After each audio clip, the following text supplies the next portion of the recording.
বেশিরভাগ মা বাপরা ইনসাফ করে না। একজন সাহাবী বশির ইবনে সাদ আল-আনসারী রাদিয়াল্লাহু তাআলা আনহু, তিনি এসে বলছেন, ইয়া রাসূলুল্লাহ, আমার ছেলে নোমানকে আমি একটা গোলাম দিছি, একটা সম্পদ দিছি। নবী আলাইহিস সালাম বলেছেন, তোমার সব সন্তানদেরকে দিছো?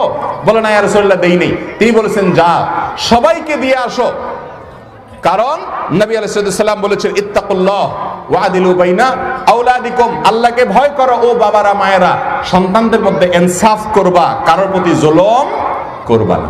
আজকাল বহুত বাপ মা আছে না, যেই সন্তানটার সাথে সম্পর্কটা ভালো, পাম্পটি দিয়া ফুসলিয়া ফাসলিয়া বাপ মারে বুড়া বুড়ির খুশি রাখতে পারছে, জমিটা চুপে চুপে ওর নামে লিখে দেয়। আছে না নাই? কি বলেন, আছে না নাই? আপনি মনে করতেছেন আমি জমির মালিক, আমি যাকে ইচ্ছা তাকে দিব না। আপনার ঘরে যারা জন্মগ্রহণ করেছে তাদের প্রত্যেকের হক এবং হিস্সা কোরআনে ঠিক করা আছে না নাই? যদি দিতে হয়